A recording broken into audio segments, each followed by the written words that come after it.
noite a todos. Meu nome é Célia, sou psicóloga e sou coordenadora técnica de políticas públicas e eventos aqui do Conselho Regional de Psicologia do Paraná. Neste mês de julho, nós estamos trabalhando nas quartas-feiras do CLP o tema A Criança, o Adolescente e a Lei. No dia 3, nós falamos sobre a adolescência, o conflito à lei. Hoje, vamos abordar medidas protetivas. Para a temática, então, de medidas protetivas, nós temos dois convidados que compõem a mesa, Cléia Oliveira Cunha e Antônio Carlos Rocha. Bom, eu agradeço a presença de todos aqui agora, também a atenção dos que estão nos acompanhando em suas casas, fora. Fiquem à vontade para interromper, seguir falando. Bom, vocês estão vendo que eu tenho que trazer material, senão eu não sinto que está sendo material ali para poder dar um suporte. Eu estava falando lá fora, toda vez que esse tema veio na área da cognitiva, seja na questão de redução do tema, redução da área penal,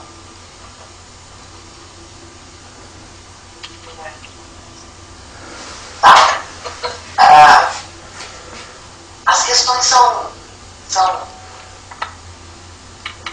complexas. Não são complexas, talvez, na legislação, nas normativas, nas portarias.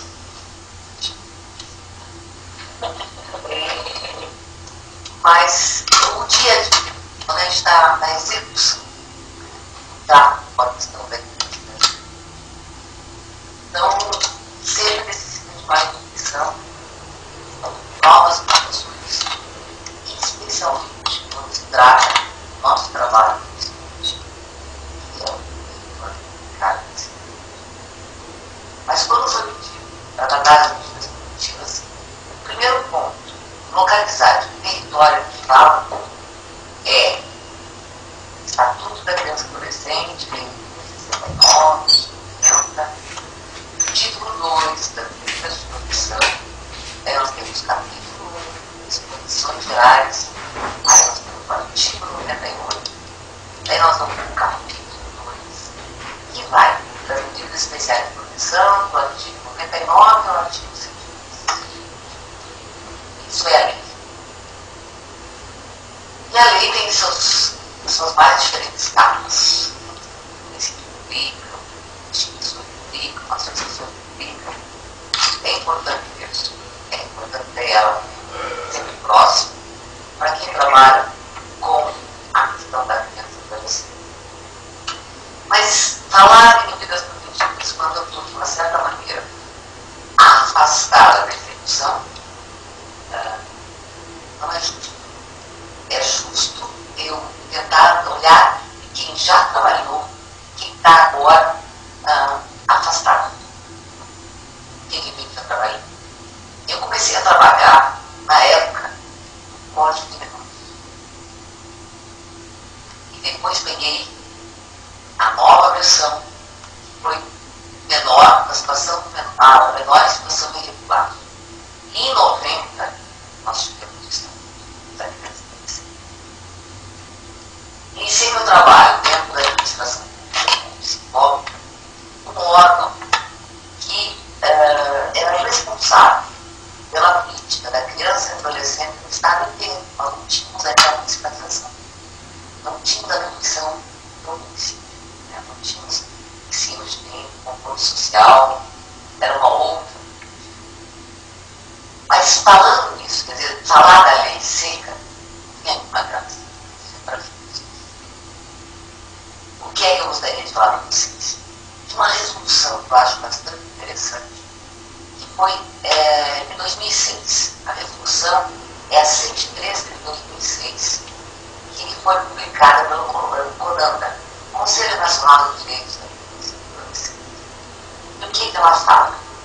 É o seguinte: Ele fala do sistema de garantias, prioriza a questão dos eixos defesa, promoção e controle de efetivação, que é diferente. Nós trabalhamos com o conceito de controle social, especialmente quando se trata da questão do sistema único de assistência social. No CONANCA, nessa regulamentação, que trabalha com os mais diferentes tópicos, né, da área da criança e adolescente, ele coloca defesa, promoção e controle de efetivação.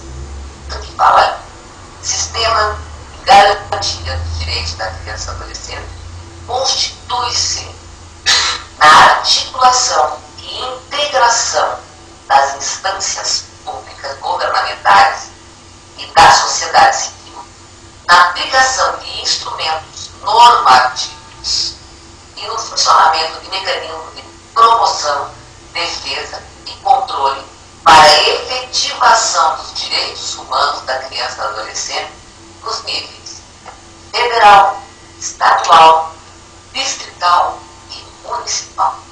Aí a gente começa já no que preconiza o Estatuto, a saber a centralização e as atribuições e as especificidades. No artigo 2º dessa normativa, ele coloca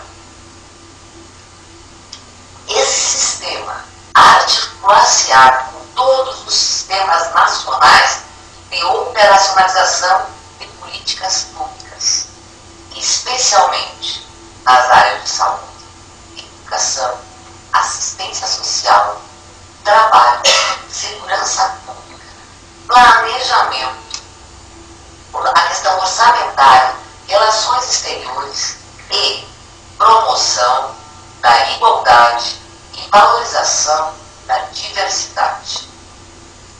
Então, o que ele tem? Nessas dois artigos, fala do sistema inteiro e de todas as políticas.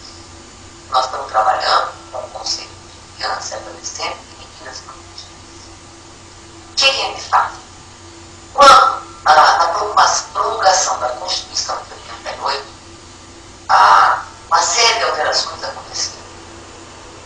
Dentro dessas alterações, se colocou um artigo que falava especialmente da prioridade da criança e adolescente e da família. Mas ele coloca especialmente a criança como sujeito humano, que era tratado de uma forma muito diferente antes do 88 e de 90 também.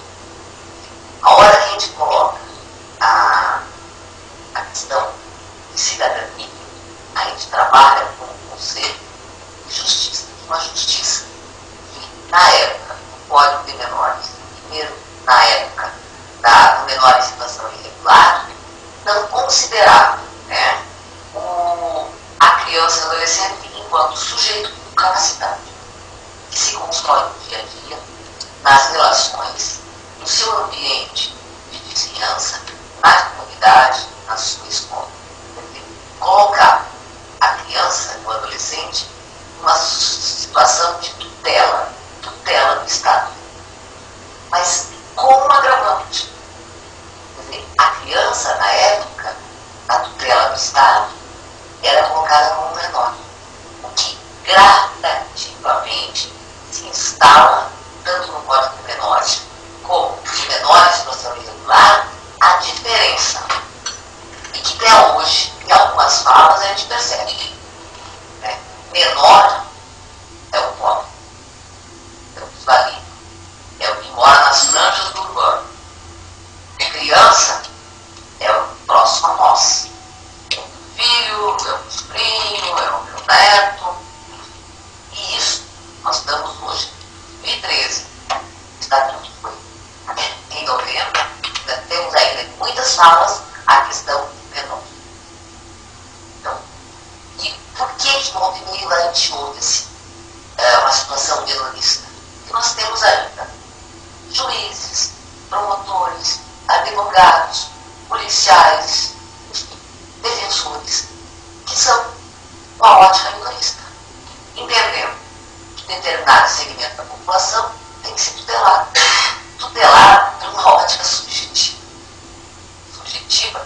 dele, que tem a tutela, que se coloca no lugar dele, de cuidador. Em nenhum momento, quando se trabalhava o código de menores e o menores passando do lado, era pensado no social, na responsabilidade da administração pública. Então, como vivência, naquilo que se chamava antigamente orfanatos, aí tinha um grande número de crianças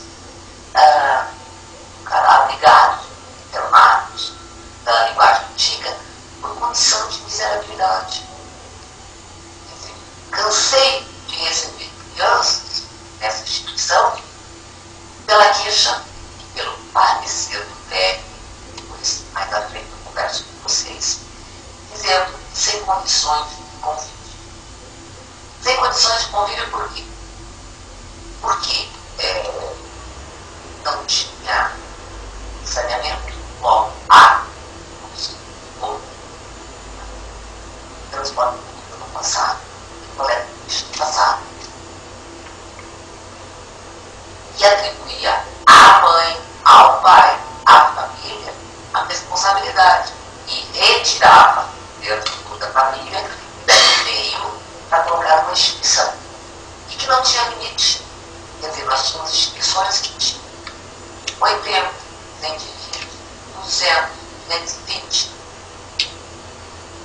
Então, tudo isso, quando a gente começou a questionar, e nós tivemos aqui, né, Rose, uma comissão do menor em situação irregular, antes de receber o estatuto.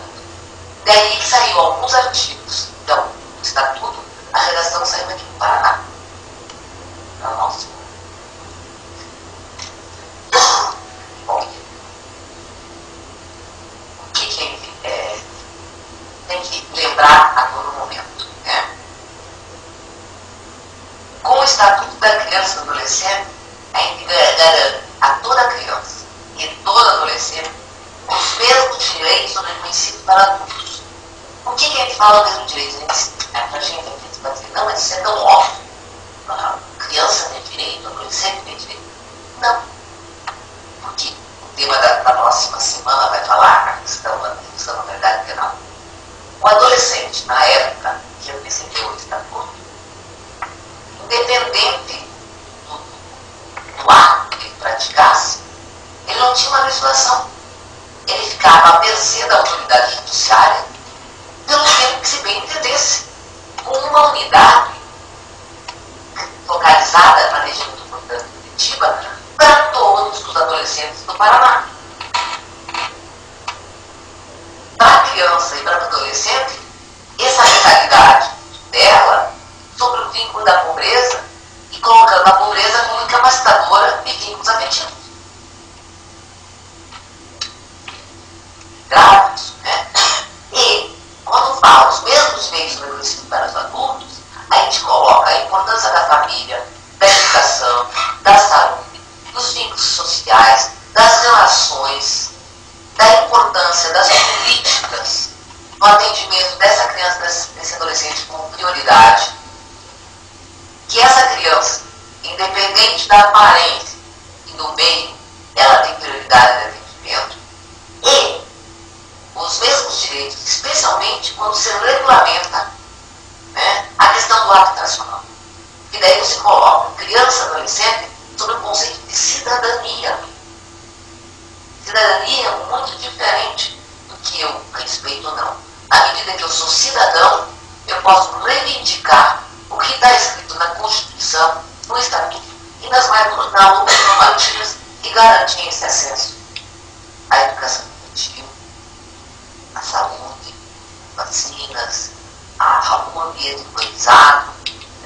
Por isso, os mesmos direitos. O defensor, o que é grave, a gente, aqui no Paraná, está começando a se organizar agora. Defensoria nós não tínhamos, na grande maioria dos estados não tem. Quando se fala dos mesmos direitos, também nas questões familiares, nas questões de convívio, a criança tem, de uma certa maneira, ser estudada. E aí a gente garante a cidadania dessa criança. Né? Quando a gente fala do sistema, dos seus três eixos, a gente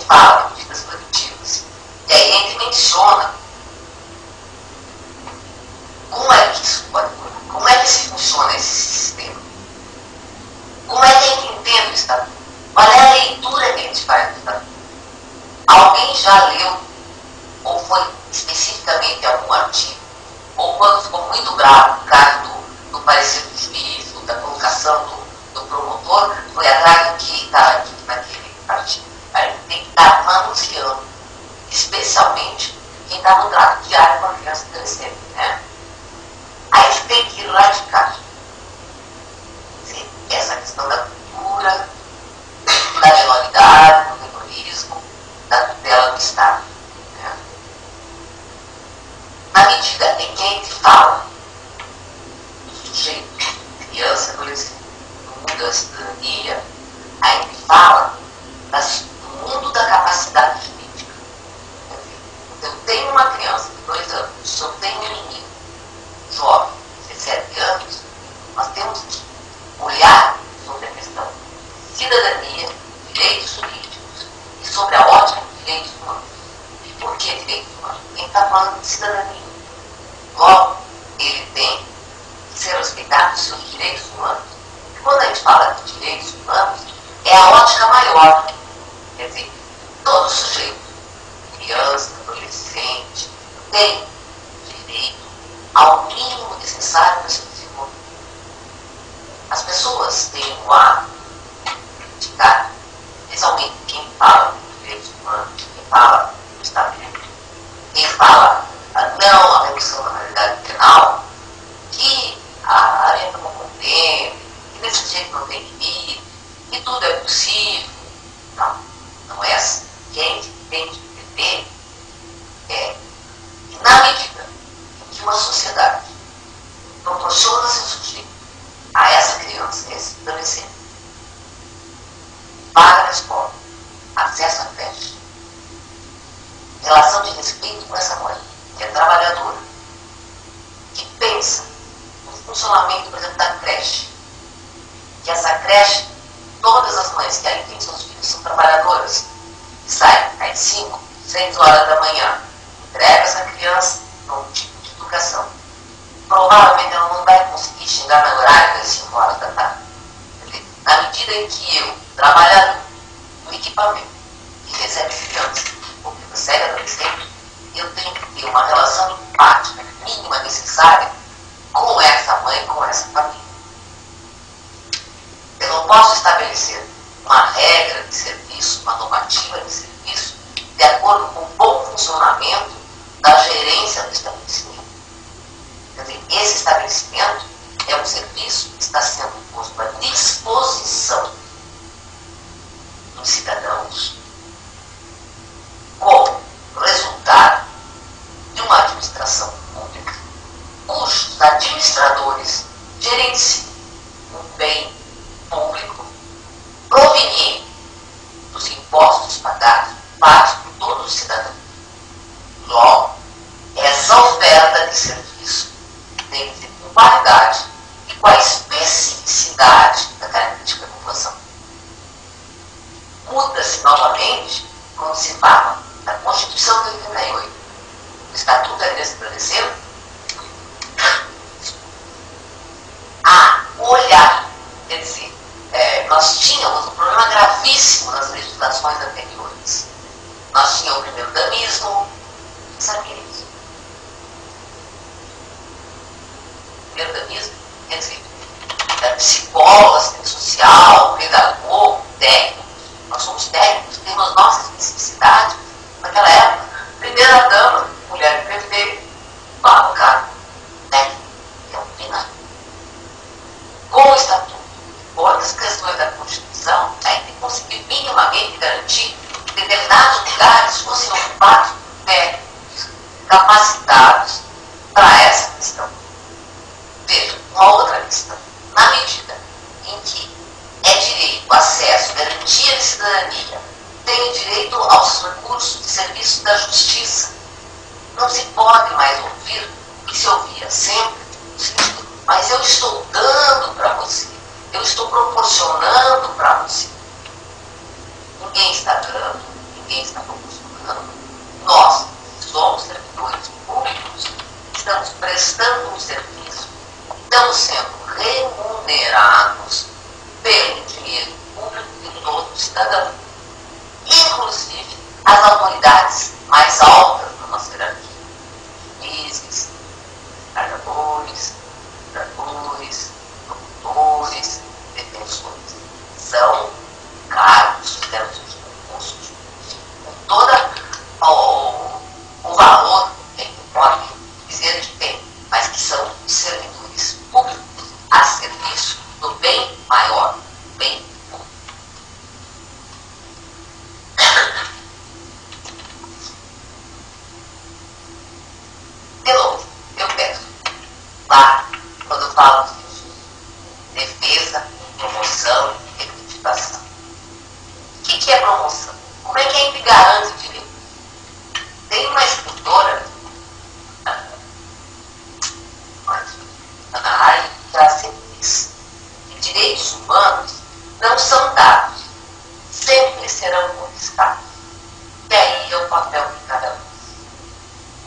Estado, é sociedade. Não é só dever do Estado, da família, da sociedade. Essa é uma corresponsabilidade. Somos todos responsáveis. Agora, quando se fala de promoção, como se promove, como se vende, como é que isso irá acontecer na medida em que a gente se afasta, se exime de uma questão que é primeira, é as normativas, é as regulamentações, é a lei. Quer dizer, como que a gente tem acompanhado essa questão ocorrida? Como é que a gente realiza esse controle de efetivação? Como é que a gente se posiciona? No primeiro momento, eu só posso considerar que o melhor posicionamento é quem está direto na execução, na articulação do serviço. E para a gente estar na execução direta, é necessário ter, enquanto balizadores, algumas normativas e a lei que possam nos fundamentar.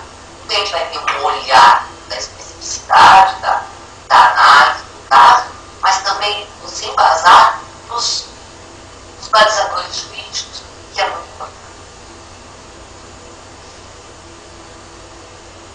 Acompanhar. Como é que a gente acompanha? Quem de nós sabe como é que está a votação do orçamento do município? Como são as verbas destinadas? Eu vou usar aqui falar uma forma muito rápida. Todo mundo entendeu e ficou feliz que os royalties do petróleo, como a educação, entendi. Vamos lá. Educação. Tem que ser votado.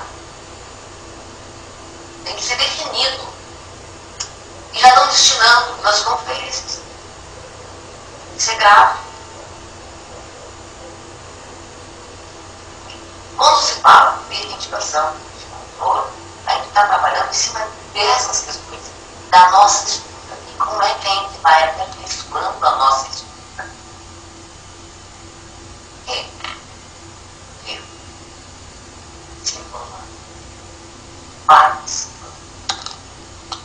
Quando se fala desse sistema, a gente menciona todos os outros sistemas.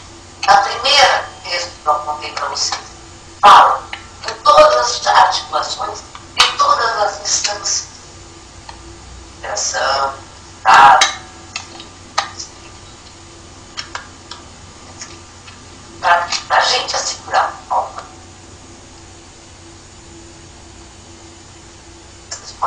a gente tem que estar muito atento a esse cenário. E esse sistema pressupõe também 3 grandes avanços que a gente teve pós o processo da divulgação da Constituição, que é um processo que vem andando há muitos anos, que foi o nosso sistema de saúde, que passa por uma gestão, é um sistema absolutamente interessante. Versalidade. Anterior ao sistema único de saúde, nós tínhamos o acesso à saúde só quem tinha carteira assinada. Eu não vou lembrar agora o nome do órgão. INPS. Pois é. Gente, vocês imaginam o que nós temos de trabalhadores informais na época? Nós tínhamos isso, no sistema único de saúde. A grande maioria da população brasileira são localizada em zonas rurais. Não tinha nada assim, cara. Então, nós temos 3 grandes sistemas. Vamos ver pelo cálculo. Sistema único de saúde. Aí nós tivemos a questão do Estatuto da Criança e do Adolescente, fazendo a regulamentação do artigo 227 do Estatuto.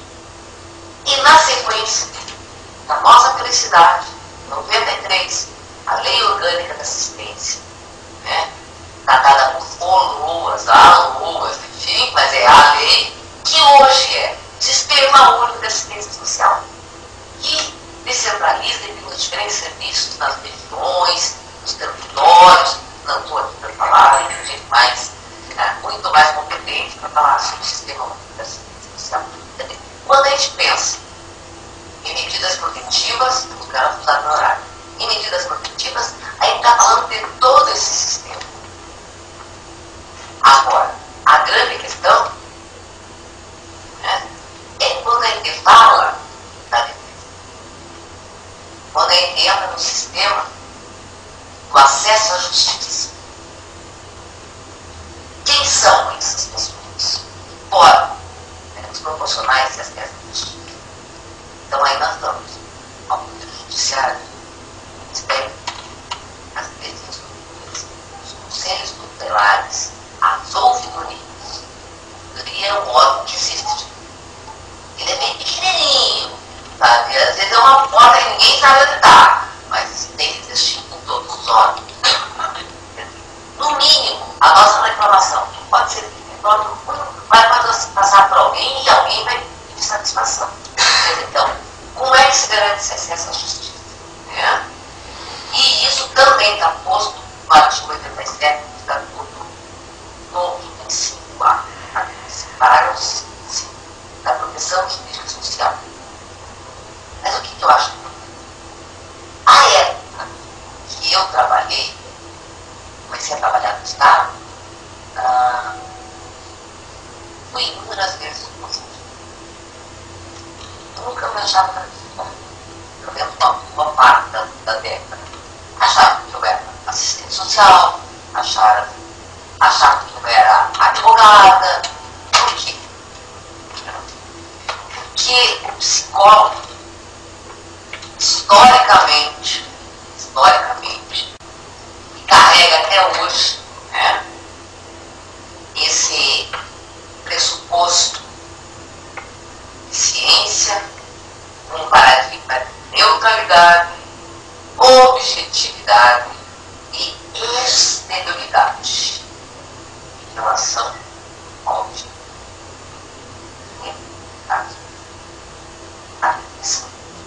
E hoje nós somos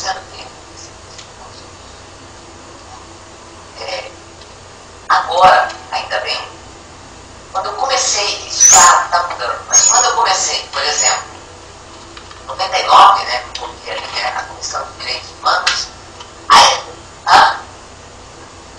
anterior, eu tenho dificuldade para a questão do tempo cronológico.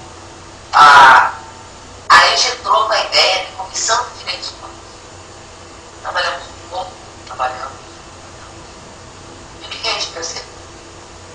Sim, no cenário, mas na época ainda inverteu a nossa proposta de direitos humanos para começar a trabalhar com políticas públicas.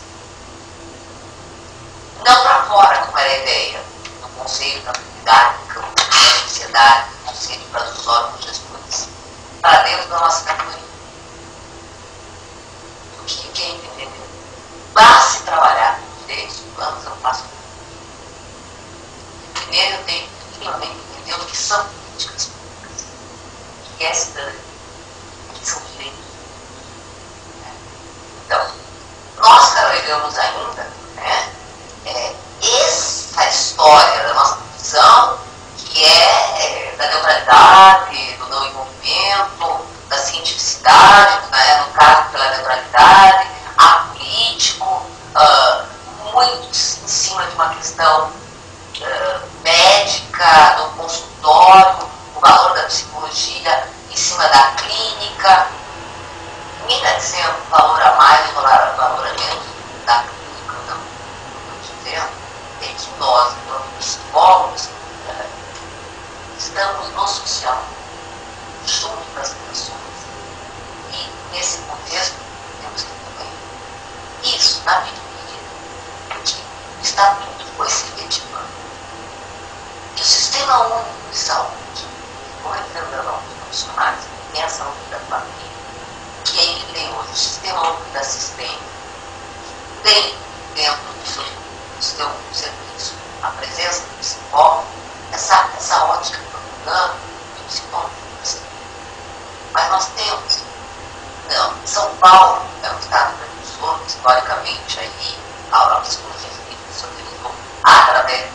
participação em uma organização dos psicólogos de São Paulo, nós temos hoje a presença do psicólogo dentro da instituição. Como é que vai ser o nosso trabalho? Esse livro aqui, bem legal, Vivete. Quem organizou, é do Rio de Janeiro, quem organizou foi a Cecília Coimbra. E é uma pesquisa interessante, feita dentro do Judiciário do Rio de Janeiro, mas quem pode transportar para todos os outros estados, em que ela coloca claramente na área pesquisada. A figura do psicólogo obedece uma hierarquização. Como é que fica essa hierarquização dentro do nosso lugar, das causas levantadas? Então ela coloca assim: a demanda ao psicólogo percorre diversas vias. Vocês que trabalham nessa área vão entender bem isso. Ora, o juiz aciona os operadores de direito, promotores, defensores, que, por sua vez, solicita a intervenção do setor técnico, seja encaminhando diretamente ao psicólogo, ao serviço social, que, quando necessário, encaminha ao setor de psicologia. Em outras vezes, o juiz pede direto parecer ao psicólogo, sem que passe pelos técnicos, para ver como é que ficou o cenário de trabalho. Quer dizer, são procedimentos que repetem um sistema de hierarquia produzida, reproduzida, tanto na justiça como em outros setores do sistema de garantias. No sistema de garantias, nós temos ainda a coisa terrível dessa hierarquia fechativa. E para gravar, ou poder não falar, nós estamos lá, na nossa presidente, quarto médio, tá 11, 12, 13 anos. 2002, 11 anos. Significado é concentrar na figura do médico uma série de direitos, inclusive a gestão veterinária. Só ele pode estar. Então, veja, não estamos falando de avanços, estamos falando de sistemas, estamos falando desses eixos tão interessantes, com muitas possibilidades. Temos avanços para o sistema único de assistência, mas estamos aí. Uma coisa absolutamente ditatorial, atribuindo a um profissional a prescrição, o encaminhamento, enfim. Então, nós temos, né, a crença em especificidade dentro dele. E essa poderia estar sendo superada na medida que o social e o psicológico fossem percebidos como os campos que se cruzam, passam, né, e se constituem, se complementam e são historicamente. Isso por si só, se fosse assimilar, incorporar no nosso funcionário da psicologia, mesmo que ele esteja ausente aqui, mas feito muito grandes amigos dessa área do serviço social. Eu acho que ele poderia juntar forças aos grandes avanços. É o que a gente tem percebido no funcionamento dos trajes dos profissionais. Aí, eu estava construindo essa fala anterior com vocês, estava passeando em alguns lugares que eu gosto de lugar, e eu vi um texto, um artigo de um promotor de justiça que atua numa área de especificidade, que é você ter coisa da criança e adolescente. E o artigo dele fala sobre quando o conhecimento jurídico não basta, a imprescindibilidade da intervenção técnica e interdisciplinar nas causas que envolvem o interesse de criança e adolescente. Achei bem interessante isso, acho legal, pessoal, compartilhar com o pessoal. E coloca alguns pedaços. Que além do pleno domínio da técnica promotores da infância e juventude precisam saber interagir com profissionais corresponsáveis pela medida de crianças e adolescentes e suas respectivas famílias.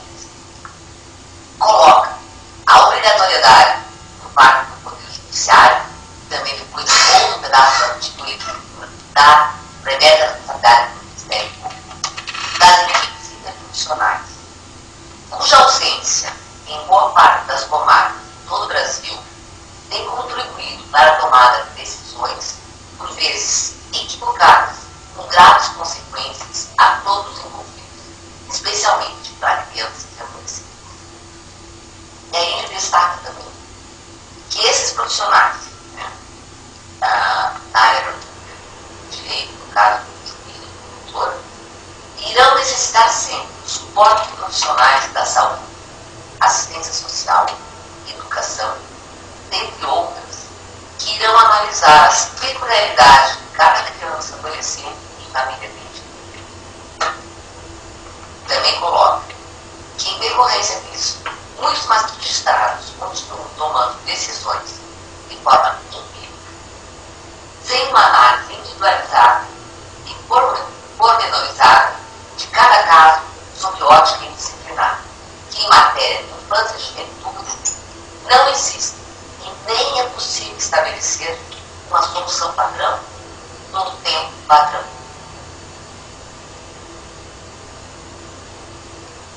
Bom, fala, artigo, tá?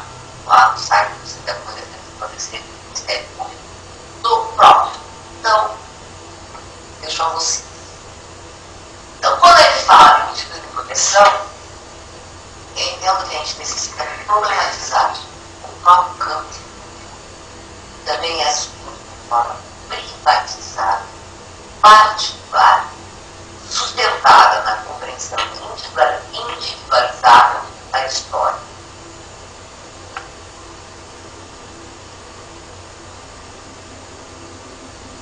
E aí, eu vou fechando a minha fala. Eu entendo assim que é necessário que possamos, nós, psicólogos, nos colocar como problematizadores das articulações coletivas que contemplam as diferentes instituições que atravessam o ciclo social e a nós mesmos. Enquanto psicólogo, né, entender a psicologia como uma prática política, uma intervenção social, e nós, psicólogos, como sujeitos comprometidos com a realidade. Aí, realmente, a gente pode trabalhar um sistema de garantias, uma ótima de cidadania, de acesso à justiça. E, realmente, enquanto profissionais, nos colocar no trabalho para que isso realmente se efetive. Obrigado pela paciência.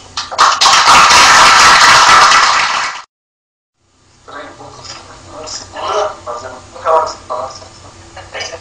Dá uma sensação assim de oportunidade. Veja, na verdade eu vim mesmo aqui para trabalhar um inciso do artigo 101, né, que é uma das medidas de proteção de acolhimento institucional. E, na verdade, vim mais assim, no sentido mesmo de compartilhar com vocês uma experiência de vida, uma experiência histórica, dialógica, tipo gente, assim, espírita que anda, né, que fala. E me chamou a atenção uma fala quando se rememorou, né, o INPS. Se me lembro, acho que foi bem estudado mesmo, né, viveu uma época, né.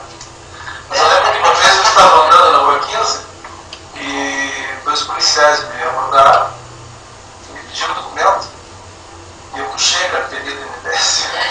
Está gravando, Você tinha também, em segundo lugar. Eu tinha. E me foi dito assim, esse é documento de vagabundo. Eu quero carteira de trabalho, eu não tinha documento. Eu era adolescente e experimentava com tudo irregular, era adolescente à época. E por diversas vezes, eu lembro que quando eu voltava da escola, com 15,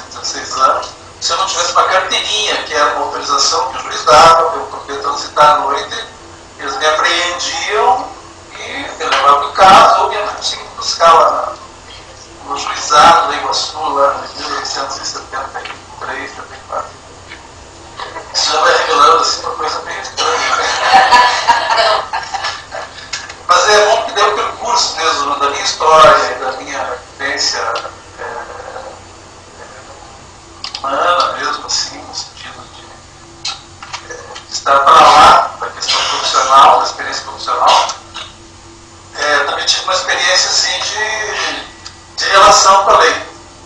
Em relação com a lei, no sentido de ter tido uma adolescência, como muitos adolescentes tiveram, muitos têm hoje, ter alguma experiência assim, né, em relação à tradição, alguma experiência em relação à vida noturna, à vida nas ruas, isso na década de 70, e a gente experimentava muito mesmo essa coisa da violência, da intransigência, do poder, né, da polícia, do Estado, de legislar e de ordenar a vida da criança e do adolescente. E a minha vida era muito ordenada, porque eu era um pouco desordenado, tal como alguns colegas meus, e a gente não tinha sossego, porque mesmo não tendo irregularidade nenhuma, apresentava-se uma irregularidade, porque mesmo sem nem flagrante, sem nenhuma dívida, sem nada, era colocado numa viatura e ficava às vezes 3, 4 horas rodando pela cidade e de repente era liberado. Era um estado autoritário, um estado arbitrário, e que isso me trouxe nessa experiência pessoal, né? Também me trouxe experiência pessoal de transitar pela necessidade de apoio de pessoas de profissionais, né, de diversas áreas, e eu experimentei então a dificuldade que um adolescente encontra de se entender enquanto gente, enquanto vida, né? Não tem essa dimensão, sabe, da morte, não tem a dimensão do tempo. É uma vida assim, como dizia, uma vida louca, né? É claro que existe uma diferença temporal, existe uma diferença histórica, né, que se entendia por adolescência na década de 70, se mudou em 80, 90, e hoje nem se fala. E esse percurso acabou que me levou para alguns espaços onde a vida diária, né, com a questão da internação, né, entre aspas, da contenção e da privação não da liberdade enquanto plena, né, mas eu me restringia por uma necessidade que eu tinha à época, né, porque entendia que era um momento em que a minha vida estava precisando de uma temperança, né, de uma bonança, de uma tranquilidade, e, como diria o Wagner, né, no remanso, né, para poder respirar e viver. E, na verdade, eu lembro que um dos meus maiores sonhos enquanto adolescente meio que perdido, era viver. E eu olhava as pessoas normais, né, as pessoas entradas normais, estavam transitando pelas ruas, vivendo sua vida, e eu invejava muito isso, sabe? Isso ficou um marco, assim, sabe? Um marco na minha adolescência, e eu buscava superação, e mais uma família bastante humilde, bastante trabalhadora, mas bem humilde. E eu tinha uma expectativa, assim, eu olhava, às vezes eu lembro uma vez que eu estava no terminal do Boa Vista, que não era o terminal do Boa Vista ainda, era um centro comercial, e eu fui diante de um espelho e me horrorizei com o que eu vi. Mas me horrorizei com o que eu vi, cheguei a quebrar o espelho do centro comercial, porque eu me vi assim, uma figura horrorosa, assim, sabe, não me reconhecia mesmo no meio do dia, mas não era aquilo que eu queria ver, eu queria ver outra coisa. Mas eu estava na busca dessa mudança, eu tinha muita vontade, e não tenho a menor dúvida que os adolescentes que passam pela experiência têm muita vontade ter essa potência, né, de transformação, mas eu não achava espaço, não achava caminho, não achava a solução para a minha questão. E eu lembro que uma vez, 3 outros jovens também que estavam numa situação tão delicada quanto a mim, um deles olhou para mim e falou: você está muito mal mesmo, você está precisando de ajuda. Eu olhei para ele em paz. Ele pegou e acabou me levando para um espaço comunitário, um espaço era uma comunidade terapêutica, uma casa de recuperação, que se chamava na época, e recebi um apoio assim, das pessoas lá, de uma forma que foi um marco, lembro da minha história, esse marco. Esse dia, transformação vital na minha relação com a vida. E na verdade, que de fato configurou essa transformação e essa potência foi uma pessoa chamada Anice, que eu disse, da Aparecida, e que ela me olhou de uma forma assim muito profunda. E foram coisas simples, eu lembro que falou: Deus demais comer o pão todo dia, tem pão lá, um pão caseiro, gostoso, de comer, acabou o pão dela. Agora vamos embora. Ela olhou para mim: você não vai.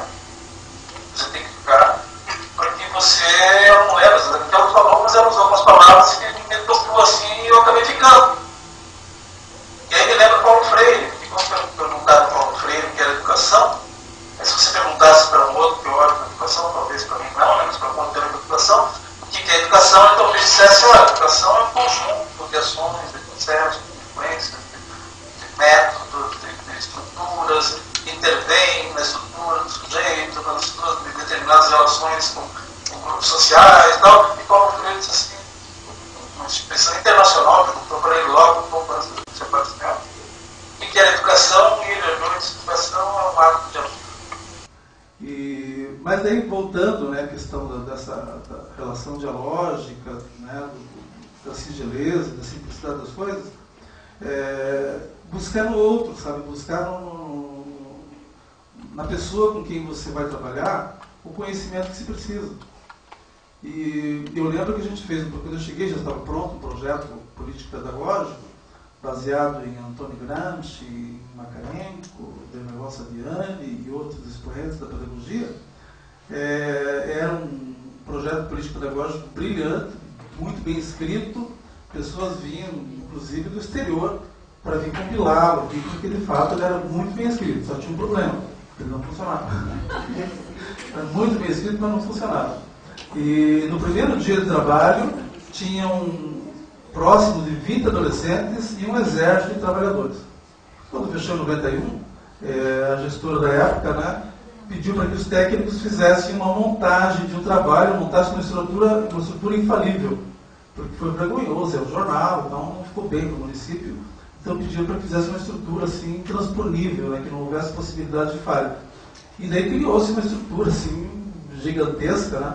Tinham 16 guardas municipais, tinham 15 técnicos, né, psicólogos, pedagogos, ciências sociais, tinham 18 pessoas de limpeza, 18 pessoas de cozinha, tinham 8 professores que tinham escolaridade lá dentro, escolarização lá dentro, tinham 8 instrutores de oficinas, tinham 8 pessoas de enfermagem, profissionais da enfermagem, tinham 4 motoristas, e não sei se estou esquecendo alguém, mas tinham chefes, né, tinham 5, 6 chefes, né, diretor-geral, diretor daqui, diretor dali, diretor dali, e mais não tinha menino. Tinham 20 meninos, eu lembro, próximo de 20 meninos no primeiro dia, e amanheceu o dia, eles dormiram, amanheceu o dia, e eles, pela manhã, abrem a porta e a gente vai sair. Daí eles: não, você não pode sair, porque agora vai ter uma atividade. Mas que atividade? Não, a gente quer ir para a rua. Não, Eu sei que deu uma confusão, e no fim tivemos que abrir o portão para eles saírem. Pessoas choraram, pessoas que idealizaram o projeto choraram: a gente fez tudo para eles, não querem. Tá. E assim foi se repetindo esses fatos por algum tempo. E mudou um pouco, melhorou aqui, piorou ali. Algumas pessoas iam para a delegacia todo dia, registravam ocorrência, né, por agressão por parte dos adolescentes. Eram algumas pessoas diziam que era um inferno. Eu diria que isso é próximo disso, sabe? Mas nós, adultos, é que fazíamos esse inferno. Né? E tinha um exército de pessoas despreparadas para lidar com meninos extremamente preparados. Eles estavam absolutamente preparados. Né? Tão preparados que à época eles criaram uma linguagem, né, que é quase um dialeto, em que eles se comunicavam assim de uma forma brilhante. E ninguém entendia. E quando alguém como eu, por exemplo, tanto conviver com eles, começava a entender, eles mudavam e já não entendia mais. Eles falavam, por exemplo, e a estrutura, interessante é isso, que eles pegavam uma palavra oxítono, mudavam a palavra, mas permanecia oxítono. Café, por exemplo, eles falavam café, Paraná, Paranagá, palavras paroxítonas, eles mudavam também e colocavam, deixavam a palavra paroxítona. Eles não sabiam disso, mas eles estruturaram de forma que não mudaram a estrutura da palavra. Palavras proparoxítonas, que são palavras um pouco mais difíceis até de se falar, né? Lâmpada, ali ficava mais difícil, lâmpada, né? E quando eu entendi, eles começaram a mudar, colocavam outras sílabas interferentes, mas eles se entendiam perfeitamente. Então eles estavam extremamente preparados e prontos para a guerra contra a gente. Né? E eles ganharam durante muito tempo. E eles ganharam até o dia em que houve uma paralisação geral dos ônibus em Curitiba e muito pouca gente foi trabalhar. Eu fui um deles que fui trabalhar. Mas a grande maioria dos trabalhadores não foram trabalhar. Não foram aproveitados, não tinham ônibus e não foram.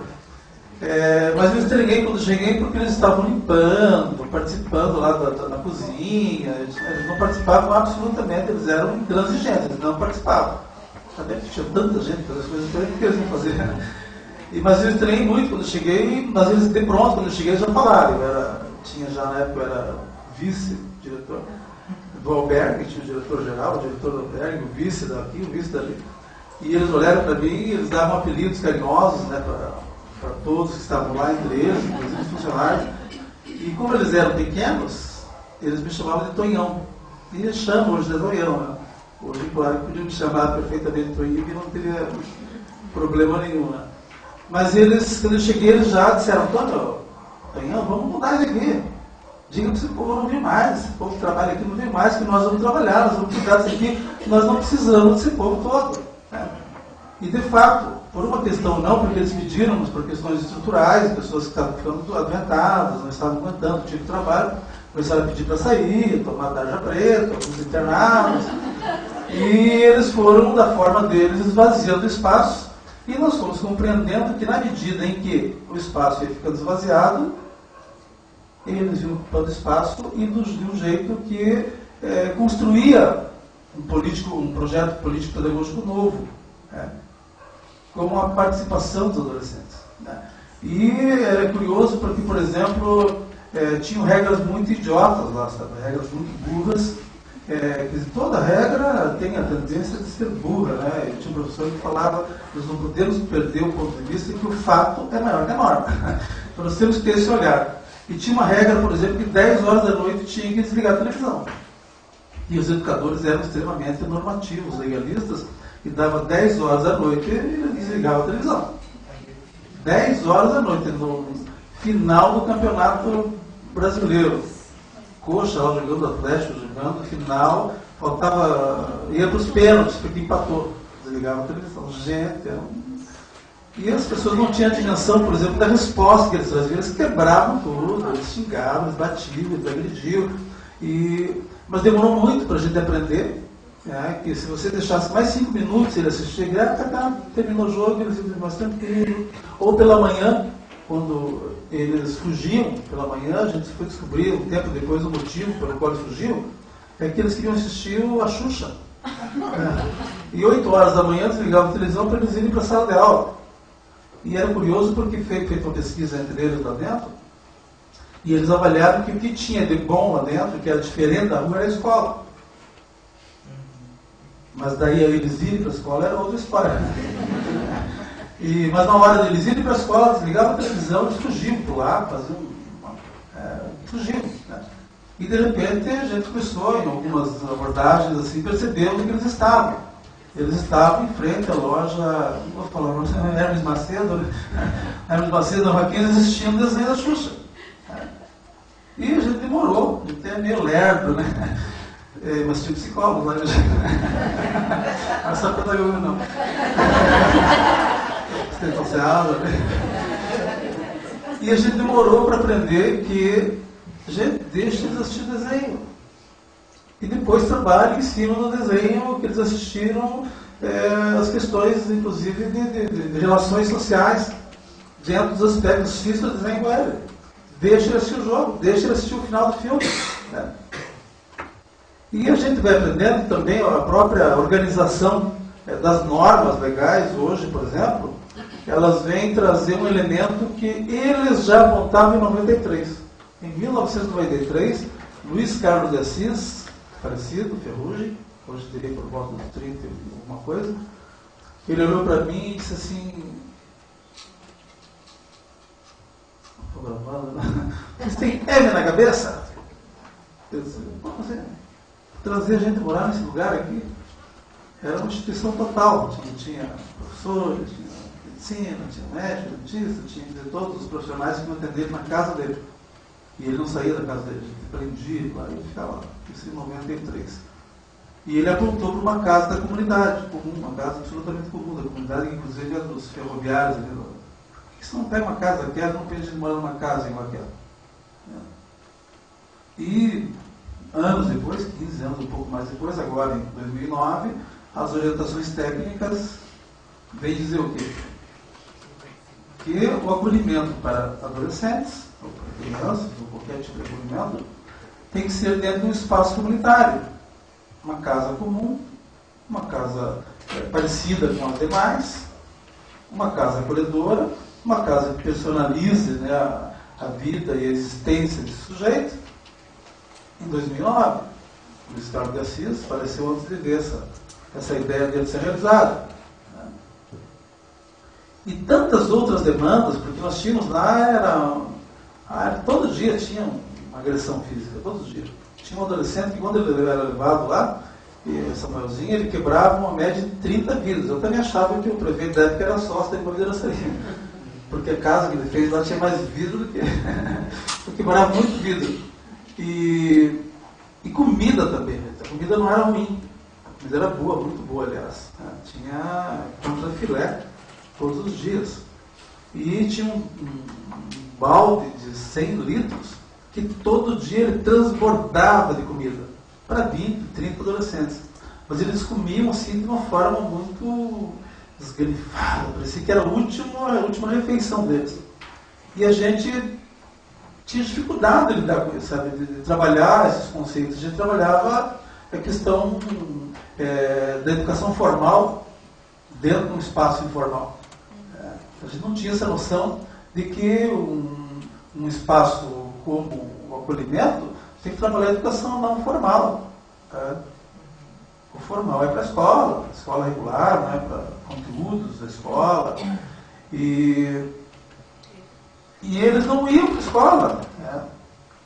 E essas coisas iam se acumulando, e o volume de agressão, o volume de indecisão, e o volume de atrasos técnicos por parte dos profissionais ia se avolumando e crescendo a cada dia, até um dia, em 97, quando houve eu acabei fazendo parte da gestão lá, acabei ficando 6 meses de sair, foi na época do prefeito Taniguchi. Me convidaram para voltar, quando eu estava na gestão, me convidaram para voltar. Eu tinha saído, né, do acolhimento, me convidaram para voltar, e eu disse, olha, eu só volto se houver uma reformulação. Porque eu trabalhava naquele espaço lá que o Luiz Carlos de Assis renegava e odiava, mas morava lá, porque não tinha outro espaço, mas eu não via nada de contraditório. Eu achava, um espaço, né, fechado, parece uma caixa de fósforo enorme, mas é um local, né? E as pessoas que vinham lá, algumas pessoas problematizavam, mas eu não enxergava isso. Aí isso me lembra Nietzsche, né? Quando diz que para você ver uma torre que está diante da tua janela, você precisa sair da cidade, para enxergar a torre que está diante da tua janela. E eu estava todo dia ali, as pessoas vinham e diziam, mas eu não via aquilo que as pessoas diziam, até o que os caras de Assis falavam. Sabe o que quer dizer com isso? E depois que eu saí dali, que eu fui para um outro espaço, um dia eu estava passando de ônibus, né, por cima do viaduto, e eu olhei lá, mas me deu um troço assim, com isso. Nossa, eu trabalhei nesse lugar, passei mal, assim, sabe? Eu consegui trabalhar nesse lugar, né, tão violador de direitos, tão desumano, tão irregular, que tirava a personalidade, não só dos meninos, mas dos trabalhadores também. Que a gente ia se despersonalizando a cada dia, sabe? Que a gente, na medida que a gente ia desumanizando os adolescentes que estavam violando os direitos dele, embora a gente quisesse o contrário, nós também estávamos nos desumanizando, nos despersonalizando. Então, como me convidaram para voltar, eu disse, olha, eu posso até voltar, mas dentro de algumas lógicas aqui diferenciadas. Né?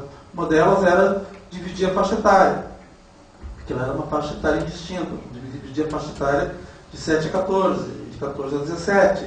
Outra é que o espaço não seja mais esse, sejam casas na comunidade, né? E aí pensou-se assim, e acabou que a casa do PIA2, a casa do PIA que ficava lá no Capanema, centralizou-se, dividiu-se em duas, né? Eu acabei ficando com os adolescentes de 14 a 17 anos, e fomos para uma casa também bonita, porque você achar um imóvel hoje grande em Curitiba, você vai achar um imóvel de classe média, difícil achar um local assim, mais bem na periferia, para você, a não ser que a gente construa, né? Como aconteceu depois. Mas a gente alugou uma casa que foi bastante interessante, porque as pessoas que viram, quando a gente alugou a casa, disseram, nossa, o que vocês estão fazendo com esses meninos, né? Colocaram uma casa dessa, uma casa tão boa dessa. Falavam isso, porque era uma casa de 3 suítes. Até demoliram agora recentemente, então uma casa. E disseram que nossa, que era demais para aqueles meninos, que nós estávamos fazendo com que o adolescente fosse para aquele espaço e não quisesse mais voltar para sua casa.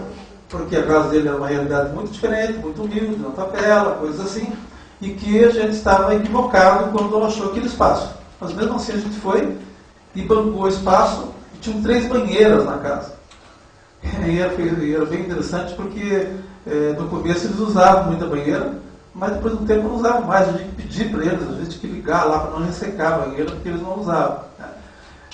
Mas um trabalho, assim, sabe, de singularidade, sabe, de olho no olho, essa coisa assim de você dialogar com o adolescente que tem o seu saber, que tem o seu conhecimento, que tem a sua história, que tem o seu diálogo, que tem uma vida. E aí nós, às vezes, enquanto profissionais, eu acho que a academia, né, acaba, se a pessoa não tiver uma estrutura humana, uma estrutura de consciência de si, né, acaba esquecendo, né, como diria o filósofo lituano, de olhar no olho, no rosto do outro, né, de se perceber no rosto do outro, né, de interagir no rosto do outro, de se ver no outro, olhar para ele e se ver ali como um humano, não eu, mas um outro eu. E às vezes a academia faz muito disso. Eu lembro uma vez que eu fui no primeiro dia de aula da Federal, eu cheguei lá, uma pessoa que tinha voltado da Europa, seu doutorado, falou, sabianicamente falando, e eu gravei, porque eu falei, sabianicamente é uma palavra bonita, eu vou usar, né? Mas vou pesquisar primeiro o que é filho funcionário, procurei, não achei nada. Depois, alguns dias que eu fui ver que você estava falando de Demerval Saviani, alguém que custava para ele, sabia que estava cheio de calor ali, falado de Demerval Saviani. Então, às vezes, a academia nos leva para muito longe da realidade, da prática, do saber empírico, do saber da fazeção mesmo ali, sabe, do dia a dia, do contato com as pessoas que têm muito a nos dizer. E esse diálogo, às vezes, ele é prejudicado na medida em que a gente faz o que nós fizemos lá, quando se faz um projeto político-pedagógico, sem a participação do usuário, sem a participação do adolescente. Eu lembro do Marcos Rogério, um adolescente que morava lá, ele era muito combativo, ele era muito exigente, ele era intransigente, tanto que ele matou, eu lembro o nome dele, ele era intransigente, ele buscava os direitos dele, ele lutava, ele brigava, ele xingava, mas ele tinha um saber que ele foi um dos marcos também que fez a gente entender de que às vezes esse latão de lixo que está ali cheio de comida, para você conseguir fazer com que ele esvazie, ou então que ele não se encha mais de comida, para você não desperdiçar comida, isso às vezes é um processo, às vezes não, é um processo e que demora anos. Hoje, isso foi em 93, nós estamos em 2003, então 20 anos depois, é isso, né, gente? Eu sou bem ruim na matemática. 20 anos depois, se você for num espaço similar, que é o espaço que eu saí recentemente, que tem a mesma quantidade de adolescente, às vezes a gente tem infelicidade, entre aspas, né, de não sobrar nem comida para dar para cachorro, dos restos que sobraram da comida.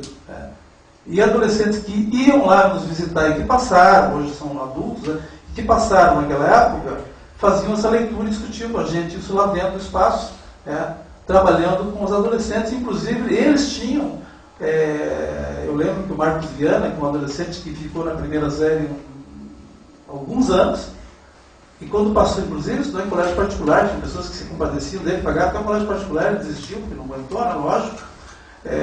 E quando ele passou do primeiro para o segundo ano, a gente fez uma festa bem como se fosse um vestibular. Né?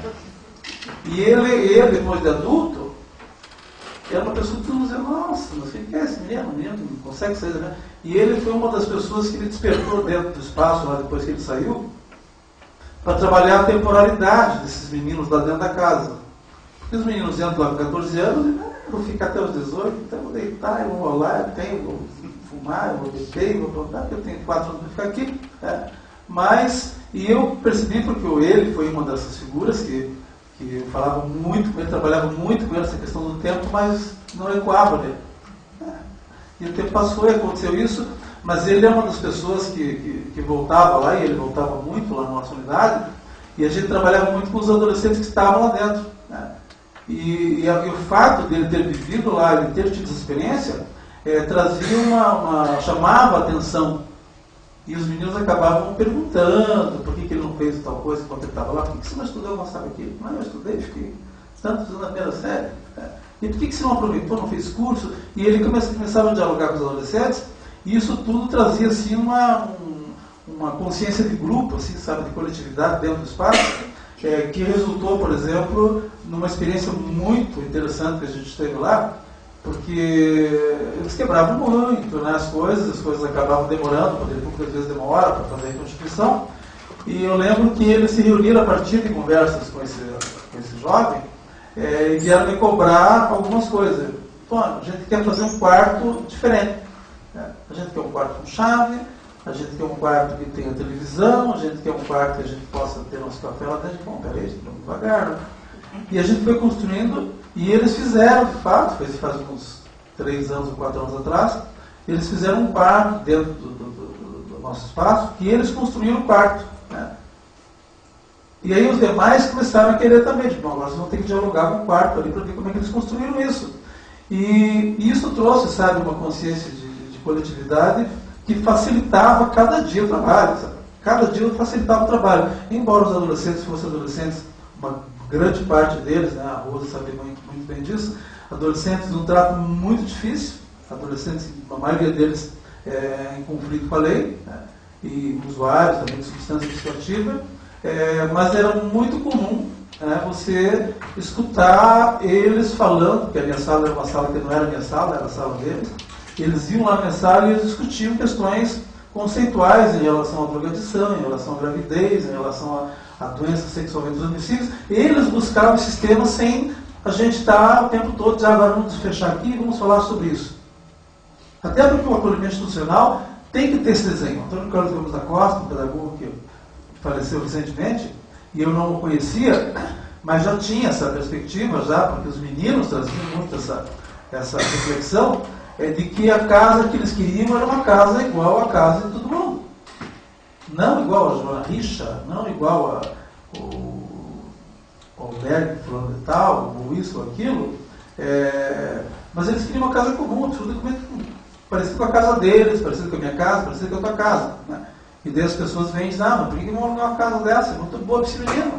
Ele não vai querer voltar para a casa dele. Me lembro um menino que ficou lá na unidade e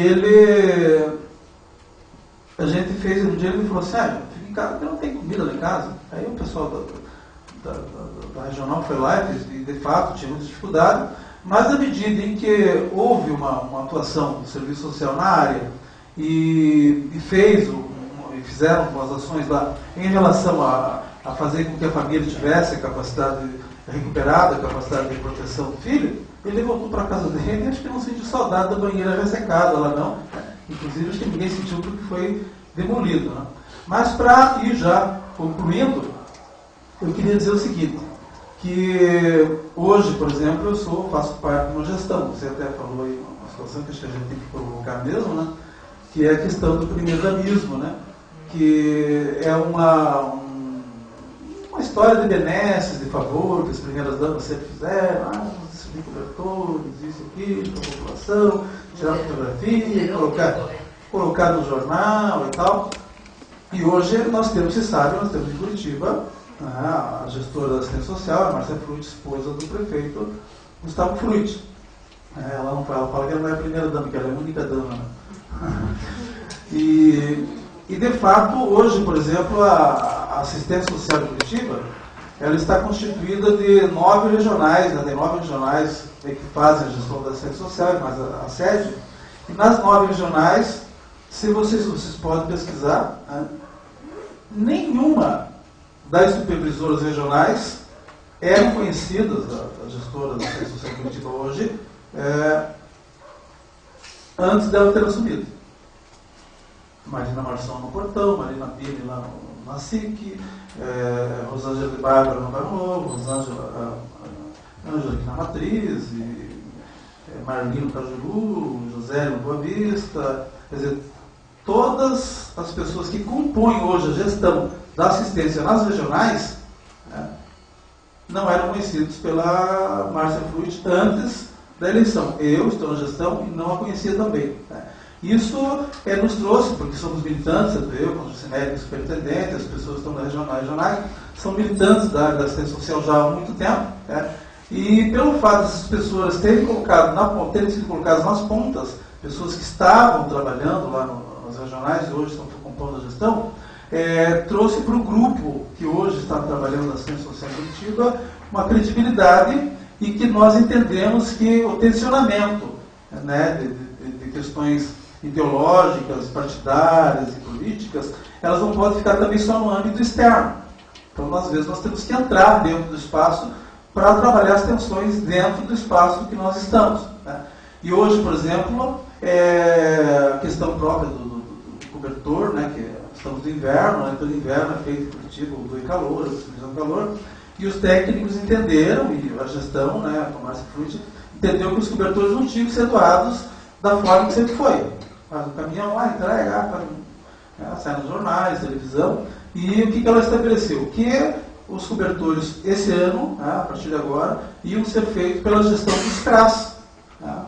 Lá no território, que conhece as famílias, que acompanha as famílias, que sabe da vulnerabilidade, que sabe das necessidades, sabe das famílias. Então, nesse ano, vocês podem ver, não tem fotografia no jornal, não tem esse tipo de... Claro que esse tipo de desafio, porque é um desafio, acaba fazendo com que algumas pessoas não gostem. Pessoas, por exemplo, que estavam no território e que faziam uma gestão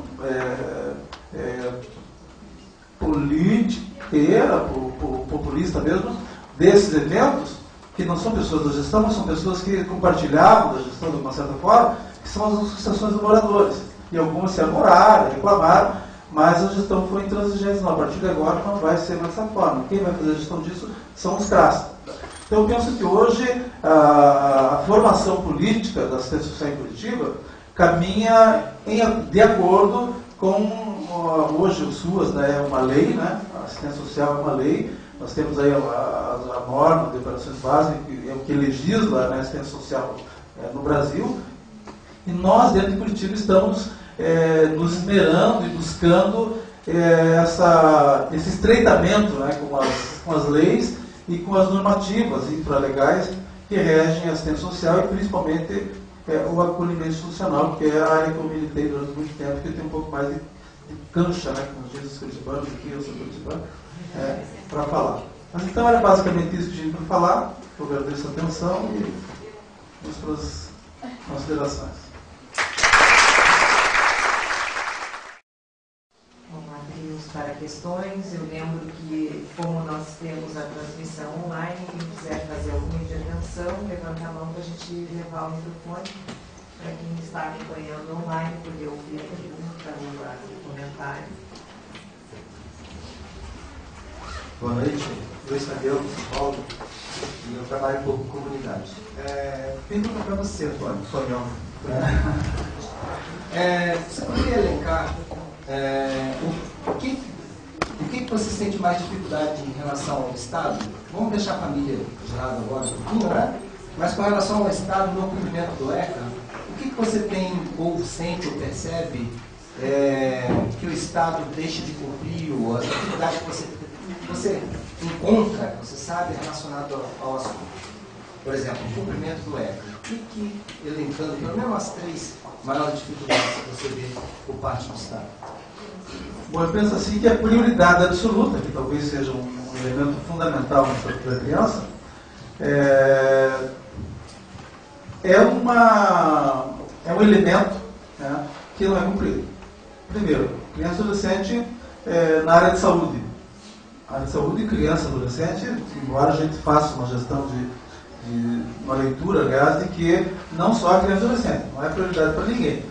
Mas o fato é que a criança já no seu nascimento, a mãe vai, eu acompanhei alguns casos, né, algumas adolescentes grávidas, às vezes até adultas, que lá no Pinheirinho iam gestar, iam fazer o seu parto lá numa unidade de atendimento que é ligada ao município, e um dia eu fui visitar lá uma criança que nasceu, um adolescente que era atendido por nós, e me espantei, assim, sabe, a forma que eu tinha minha esposa tinha recém-ganhado o neném, né, eu ganhei junto,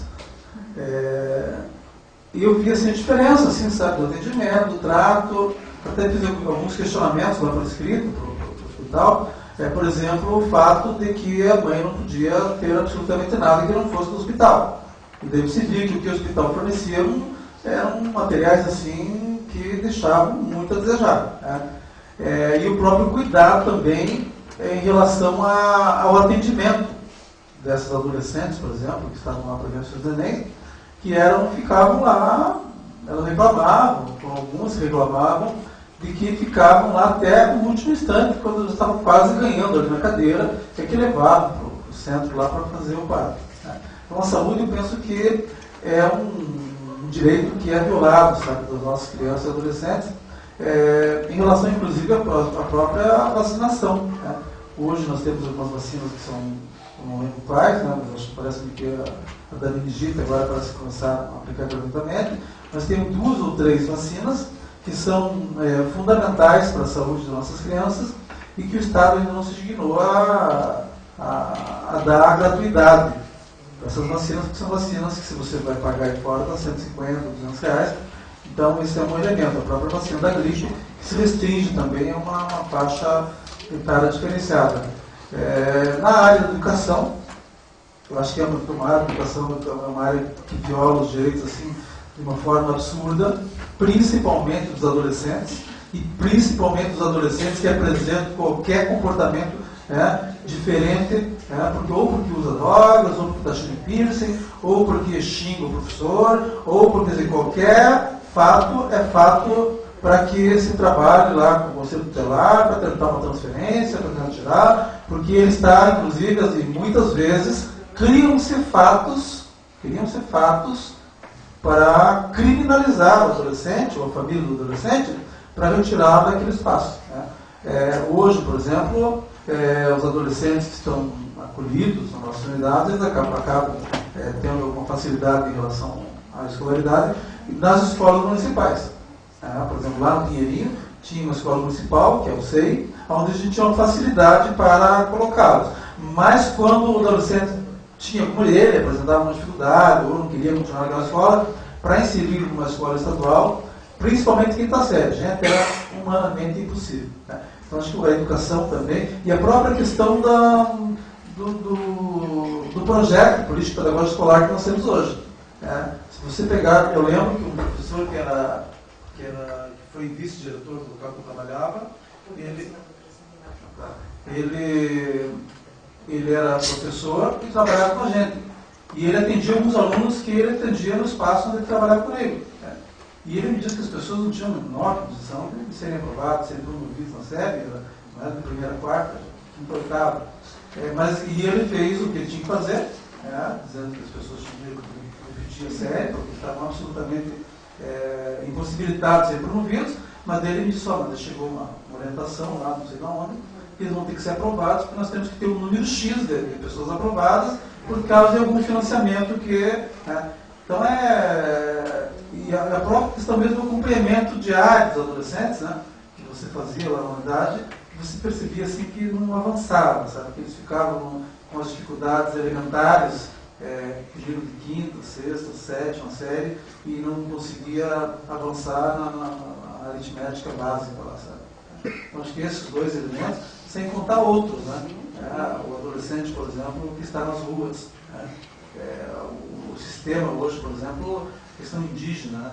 Os adolescentes indígenas, crianças indígenas, as famílias indígenas, esse diálogo, por exemplo, é um diálogo que tem que ser construído com a FUNAI, com outros setores da sociedade, que às vezes não dialogam, né, com os espaços de direito, por exemplo, em relação aos conselhos de direito. Então a gente tem muita dificuldade em avançar nesses aspectos. Mas agora é inegável que existiram avanços, isso é inegável, existiram avanços, principalmente em relação ao acolhimento, por exemplo, de criança e adolescente hoje, as normativas que existem.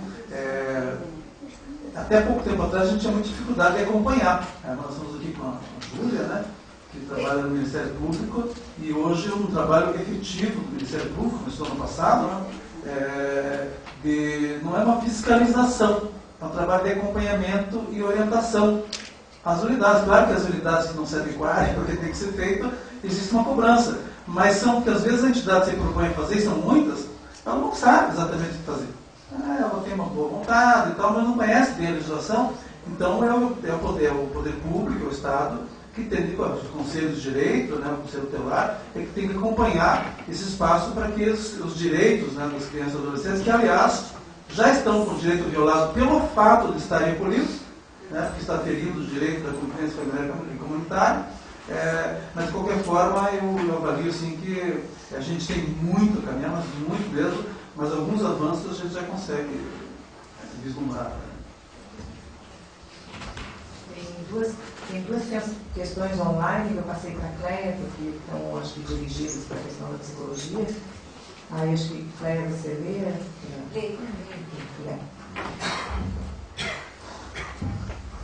Bom, aqui tem a Luciana Moraes, o risco profissional dela é 14.417.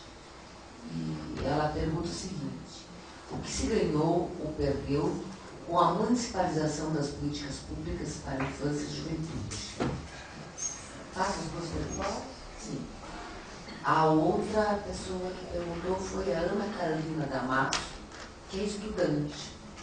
E ela pergunta assim: de maneira sintetizada, como podemos definir medidas protetivas? Qual é o papel do psicólogo nesse tema? Vou inicialmente responder para a Luciana. Eu acho um ganho enorme. É a mesma coisa que a gente imaginar o que era antigamente merenda escolar. Então, a merenda escolar era planejada no Ministério da Educação, comprada em Brasília e distribuída do Acre ao Rio Grande do Sul ao mesmo cardápio. Né? Não preciso nem argumentar muito. Na medida em que a gente municipaliza a política da criança e adolescente, a gente atribui ao território do município, que é onde ele reside, onde ele tem os laços sociais, a sua cultura, a responsabilidade pela promoção desse cuidado. Como avaliado? E aí a gente vai, acho que, caminhar muito tempo, né, até que a gente possa ter assegurado alguns acessos, com a possibilidade do cidadão, do município, ter mais proximidade, pelo menos menor distância física, daquele gestor, daquele legislador que faz as políticas do município. Esse é o primeiro ponto. Quando se municipaliza, não se atribui diretamente só ao município. Né? Compartilha-se também disso algumas questões do Estado e também do governo federal, tem corresponsabilidades. Mas, basicamente, a gestão da questão da proteção, as medidas protetivas, estão sob atribuição do município, tendo em vista a peculiaridade, a proximidade, o respeito à diversidade, né? E, especialmente, uma coisa que eu acho que ainda tem que acontecer é as questões as privações de liberdade, elas têm que ser descentralizadas. Né? As medidas socioeducativas iniciais, elas acontecem no município, mas a privação de liberdade ainda, ela retira esse adolescente cria uma série de problemas. Isso assim, é um passante que eu entendo sobre municipalização. Agora, de maneira sintetizada, definir medidas protetivas, qual o papel dos psicólogos nesse tema? Eu entendo o seguinte: se você está trabalhando na gestão pública, se você está com políticas públicas da área da criança e adolescente, você é o psicólogo, a tua formação te leva a ter uma escuta. Quer dizer, na hora que você escuta esse menino, você escuta essa menina, pressupõe-se que você tem um olhar humanizado, como a saúde diz. Humaniza SUS. O problema na legislação está posta. Nós temos que pensar no corpo de técnicos. Quer dizer, por que é que um médico, uma enfermeira, uma atendente de enfermagem trata de forma tão dura uma gestante e trata de forma diversa uma outra gestante? É culpa do sistema, do hospital, ou é nós, profissionais, que lidamos com a execução da política, que não estamos percebendo o outro em nós mesmos? Quer dizer, na medida que a gente cumprir a referência, não é nem psicologia mínima, de olhar para o outro, tratar o outro como gostaria de ser tratado, eu acho que já muito. Então não vamos falar nem da especificidade da nossa escuta, da nossa questão. É olhar o outro como poderia ser olhado eu mesmo, como eu gostaria. Eu acho que já muda toda a ótica. Eu entendo isso, eu não sei como as pessoas que estão aqui, os psicólogos aqui, pensam, né? De uma forma sintetizada. Se a gente for ler na lei, quer dizer, orientação e apoio, acompanhamento temporário desse adolescente, garantia de matrícula e frequência, a obrigatório estabelecimento oficial de ensino, inclusão em programa comunitário oficial de auxílio à família, à criança e adolescente, promoção da família, a garantia né, que essa pessoa se habilite a gerar renda para ter uma outra condição à própria família, e aí tem uma série de questões até chegar no ponto da colocação em família substituta, que é um outro questão. Bem doida, né? Eu quero cuidar e eu teria um tempo maior de discussão e reflexão.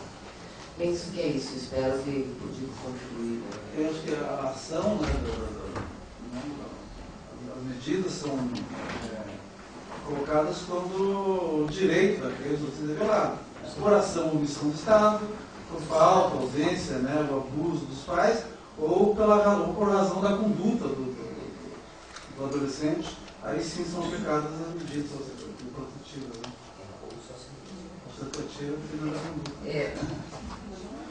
O artigo 101, né, que tem apoio, acompanhamento temporário. Aí, numa certa ocasião, já era municipalizado as medidas socioeducativas. Chegou um promotor lá muito doido e começou a aplicar para direção inabilitada, palestra educativa. Daí veio para o juiz homologa ou não, né, a remissão com palestra educativa. E daí a gente tem que encaminhar, como era medida protetiva, para o Conselho Tutelar, ou ele acumulava com uma medida socioeducativa que daí vai para os CRES. Daí o volume começou a aumentar, mas que palestra educativa é essa? Aonde que isso vai acontecer? Isso aqui vai para o CRES não tem para onde mandar, e isso não existe, essa palestra educativa. Vai para o Conselho Tutelar, aí a juíza já tinha homologado algumas, né? Aí eu lembrei, quando eu fiz pedagogia, tinha uma colega e ela estava trabalhando no Detran, que eu vi na televisão, uma entrevista dela, justamente com a educação para o trânsito. Aí eu fiz um contato, claro que o Detran já ficou meio com medo, né? Porque é infrator. É infrator, né? Mas o que ele fez? Ele roubou, não sei o que. Eu falei, não se preocupe, que quando é uma direção inabilitada, onde tem lesão, onde tem acidente, ou o adolescente já tem outras passagens, não é aplicado essa medida. Daí, em caso, até fico internado lá no provisório. E aí a gente fez uma parceria com o Detran, e tinha um cara muito bom lá, que o cara dava essas palestras, ele trabalhava, ele era ator, mas o cara, ele interagia muito bem com esses adolescentes, saiu na mídia aí, E está sendo aplicado até hoje, está funcionando, que é uma beleza. Porque, primeiro que eu fui fazer uma estatística, 5% da nossa população, o ato infracional era direção inabilitada. Então é um índice muito grande. E está funcionando até hoje, a cada 2 meses ou 3 a gente vai reunindo e já vai, e a palestra acontece lá no Detran. Agora é uma outra pessoa que está dando, mas é muito bom. Eu participei de várias, aprendi um monte com aquelas palestras, porque eles passam aqueles filmes. Foi muito doido. Foi, o doutor Marcelo, ele, sei lá, ele aplicava umas medidas de internação por descumprimento por 5 dias. Porque a lei prevê até 90. Então ele aplicava por 5. Então ele começou aquela mudança, mas surtiu bastante efeito. A palestra é boa, as famílias, eles são obrigados a ir com o responsável. As famílias vão, participam, porque geralmente eles pegam o carro para ir na panificadora, de repente, ou eles fogem de blitz. Às vezes, a maioria das vezes, quer dizer, o seu pai sabe, não vai dizer que sabia, né? Que se ele permitir, eles respondem criminalmente também. Então tem funcionado e é um ajuste na medida protetiva. Aí começou a surgir os pichadores, que teve uma ocasião que teve um encontro dos pichadores aqui em Curitiba. Resultado, tinha 25 num processo, foram de ônibus. A Guarda Municipal levou de ônibus, os pichadores lá. Então eles têm que pagar uma multa administrativa, que daí não sei o que paga, se é para URGS, e eles têm que responder um processo com a gente. Aí, de novo, a doutora sabia que ia chegar esse processo, que 25 vai aplicar o quê? Prestação de serviço? Eles não vão cumprir, né? Porque só porque pichou a prestação de serviço, e a gente estava vendo que não estava rendendo a medida, eles não cumpriam, e daí tinha que pedir mandado de busca. Aí ela chegou na minha mesa e falou, acha uma palestra para pichador. Que nem aquela do Detran. Eu falei, mas aonde que eu vou atrás de uma palestra para pichador? Daí comecei, né? Minha irmã, como trabalha na FAS, liguei, falei, tem alguma coisa aí de vocês que tenham, né, essas palestras? Daí ela me indicou, antes era a Delegacia de Ação Social, agora não sei como é que chama na prefeitura. Sei que eu fui ligando e cheguei na Guarda Municipal. Mas não é que eles tinham uma palestra maravilhosa? Que eles fazem nas escolas. Eles fazem essas palestras nas escolas. Aí, como eles não têm espaço físico, é feito lá na vara. Nós temos um espaço, chega a ter, assim, 35 adolescentes cada palestra, daí eles levam os amigos. E esse guarda municipal, o Frederico, também, ele tem uma palestra maravilhosa. E na primeira, foi bem na época que mudou a lei, que grafite não é mais crime, né? Pichar é crime, grafitar não. Eu sempre brincava, quem picha é pobre, quem grafita é rico. Daí não é crime. E tem surtido muito efeito porque eles não têm recidivo. Não tem incidência nessa mesma infração. Por toda a estatística que a gente tem feito. E é uma medida protetiva. Então não se forma um processo de execução, para nós melhorou um monte. Aplica a medida, assiste a palestra, assina a presença, junta nos autos, pronto, vai para o arquivo. Não fica aquele monte de processo ali sem cumprir. Também quando é só pichação. Se tem uma outra infração, se já tem outra passagem, aí é aplicada outra medida. Já aconteceu de picharem ali dentro, a vara, o banheiro do público lá. Claro que não vão pichar, sabe? Então, por conta disso, é um ajuste na medida. Isso é um jogo de cintura, né? É um apoio, acompanhamento. Que se vai para o Conselho Tutelar, sabe? Vai inchar o Conselho Tutelar com coisas, que eles têm coisas muito mais graves, né? Não que o pichar não seja grave, mas pelo menos a gente diminuiu um volume grande de processos, sabe? E que está surtindo efeito, que os pais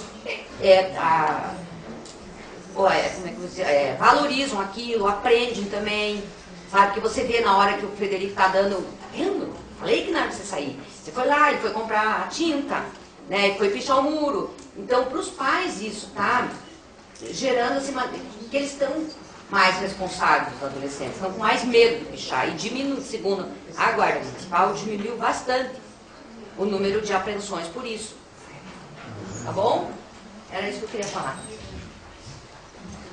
Tem uma questão que veio online. A Ayla Tamina, ela gostaria de ouvir uma reflexão dos presentes na mesa a respeito do papel da polícia como assistente social, especialmente relacionado com a juventude e a comunidade pobre. Eles reforçam ou são um fator de marginalização e preconceito? A polícia é percebida como um carrasco pelos adolescentes em conflito com a lei, incluindo o medo de ser torturado ou ser tratado de maneira injusta. Talvez aqui na primeira parte, é o papel da polícia, talvez na política de assistência, no atendimento da assistência social. Historicamente, a gente sabe que os adolescentes em conflito com a lei, os adolescentes assim, com uma certa rebeldia, sempre encaram, né, o sistema de segurança como algo que eles querem desafiar. Então, já foi muito comum presenciar cenas, por exemplo, de adolescentes apanhando, a gente interferindo e eles xingando os policiais, e não existem, mais das vezes apanhando, que a gente estava junto, mas era sapeando, empurrando, enrojando, e eles existindo xingando os policiais e se valendo mesmo de todos os expedientes que eles tinham para existir.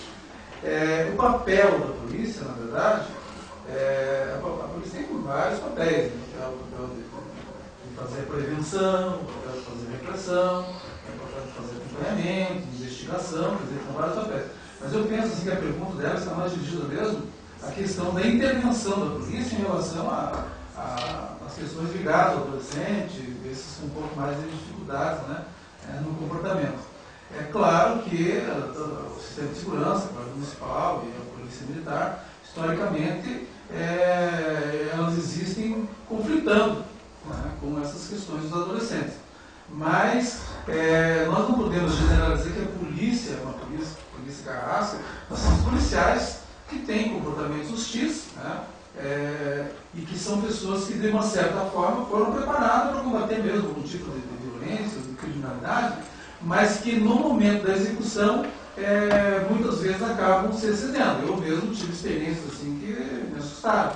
Eu estava um dia andando com alguns adolescentes no meu Monza 82 e eles estavam nos levando para a casa do Pierre Pinheirinho, e tinha uma unidade nossa no bairro Novo, e os meninos iam se transferindo. Mas como a gente estava sem condução oficial naquele dia, eu estava levando ele para conhecer. E eu tinha uma cachorrinha muito brava, né, a Luna Maria, que era muito brava, e ela estava no carro comigo, que aliás ela vivia no Monza mais do que eu, e nós estávamos em quatro meninos fomos juntos, né? E a gente passou por dentro de um espaço de ocupação irregular, lá no Chaminal. E quando a gente cruzou uma viatura da polícia, bem passamos, ela foi, e daí daqui a pouco eu olhei assim para o retrovisor e vi que ela vinha. Eu deixei na frente da polícia. E entrei na Isaac Ferreira da Cruz, assim, no bairro Novo. Entrei e já me afastei para ele andar, para ele passar com tudo ele atrás de mim. Ele já tinha um bruto a mão para fora, com a arma para fora, meu Deus, ele está atrás de mim. E eu entrei na primeira rua esquerda para ele ir embora. E ele entrou atrás, já me fechou, já desceu, e já, sabe, arma no meio, o que estava acontecendo. E aí mandou abrir as pernas, abrir a perna, depois abrir a perna de uma forma assim meio irregularmente, né? Tem uma forma, isso aqui é perna, não sabia, eu não deu um chute na perna. Mas ele fez uma abertura total lá, né? Meu Deus, o que está acontecendo, né? E calma, fiquei quieto, né? Um Monza ali, né? Derrubado o Monza, né? Um monte de menino ficava, uma cachorra latindo, policial. Aí eu tinha ganhado na época um celular, que era o lançamento da TIM, e me deram, a TIM me deu, sabe? Eu não oferece fazer propaganda. E na hora da revista, um policial pegou o celular da TIM. Falou pro chefe dele, derrubado. O celular da TIM, né? Aí eu estava sendo. Era uma viagem curta, não pegando nada, eu estava com a minha carteira de comissário voluntário realizado no bolsa. E ele pediu documento, depois, algum tempo pediu documento. Aí ele falou assim, procedimento, soldado, passou o documento.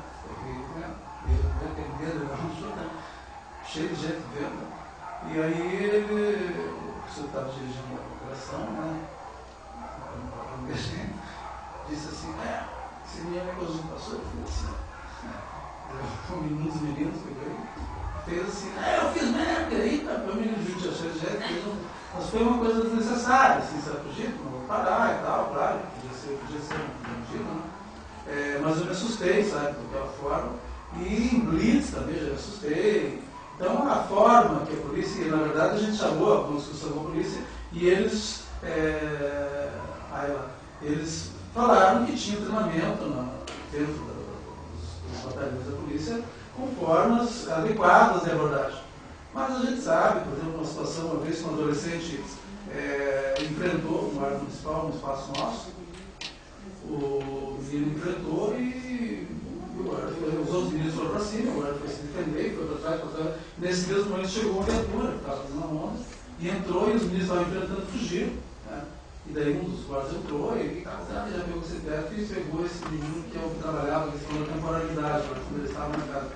E agrediu o menino com uma certa violência e não deu outra, né? Eles me ligaram, eu estava em casa e fui lá, cheguei, o menino estava com umas marcas, levei ele para a delegacia na hora, registrou uma ocorrência. E esse fato levou uma animosidade entre a gente, agora no municipal lá, que os guardas não queriam mais trabalhar lá porque foram protegidos os bandidos, né? Protegidos os vagabundos, protegidos os meninos que apontavam e não defendia os trabalhadores, né, da segurança. Isso ele ficou um tempo sem guarda lá. Aí já também falando do papel, qual que é o papel da polícia, do guarda, do sistema de segurança, depois de algum tempo, uma pessoa da guarda municipal também foi lá no nosso espaço e começou a dialogar com os adolescentes, foi paisano, e começou a fazer uma palestra com os meninos adoraram. Ele foi a segunda vez, eu sabia que ele era guarda, ninguém falou nada. Foi a segunda vez, foi a terceira vez, de repente ele foi fardado um dia. Os meninos estranharam muito, mas conheciam ele já e dali um pouco de tempo eles começaram o time da guarda municipal jogava com o time da casa do Piá. Né? E até hoje eles têm uma relação super boa.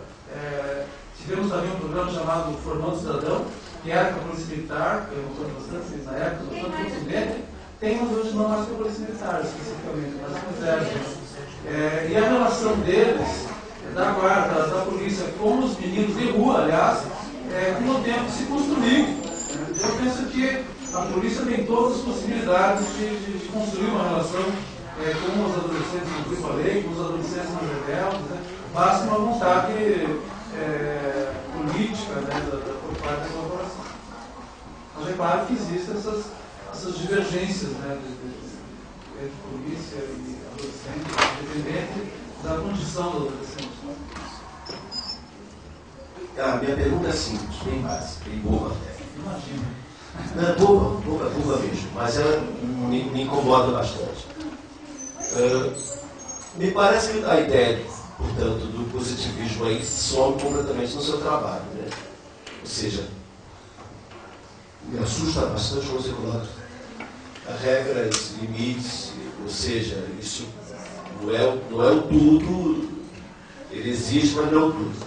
Tá, é uma visão linda. Todavia eu pergunto, vocês continuam trabalhando, eu digo quanto prefeitura e tudo mais, como funcionário público. Como é que humaniza eles?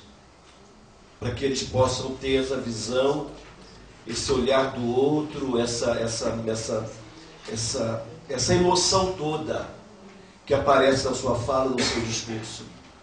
Essa emoção necessária, indispensável na formação, na reestruturação dessa gente, desses meninos. Todavia, o trabalho ainda é feito por funcionário público. Eu não estou diminuindo essa funcionário público, né? Mas como é que humaniza eles, porque é uma equipe enorme, como é que atinge a todos eles e transforma eles para que eles possam transformar? Me parece que eles precisam ser transformados para transformar, porque na verdade vai além de um salário isso aí, vai além de um dinheiro, vai além de uma visão técnica. Né? Como é que trabalha isso com eles? Trabalha? Acho que é pergunta boa. Na verdade... não existe pergunta boa, eu sei, mas é muito básica, ou seja, uma coisa bem simples. Eu queria dar só um segundinho para falar o seguinte. Como o Antônio Carlos falou, se tem educadores e coordenadores de serviço das mais diferentes formações.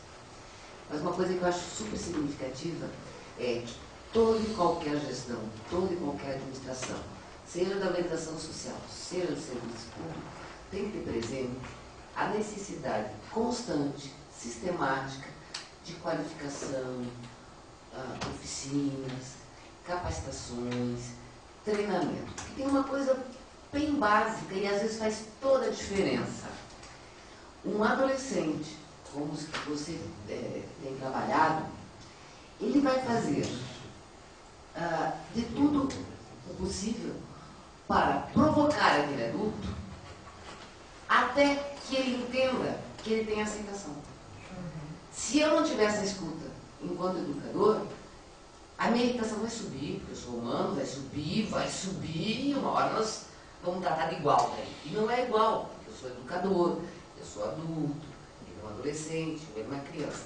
Quer dizer, algumas coisas de oficinas, de qualificações, enfim, as mais diferentes estratégias de capacitação e qualificação são assim, sabe, o tempero, me parece. Gestão do trabalho e educação permanente. A gestão do trabalho, na verdade, é uma das orientações do Sistema Único de Assistência Social, das normas de orientações básicas do sistema, que é justamente o que você está falando. É a gestão do trabalho, é uma política de gestão do trabalho e uma política de educação permanente.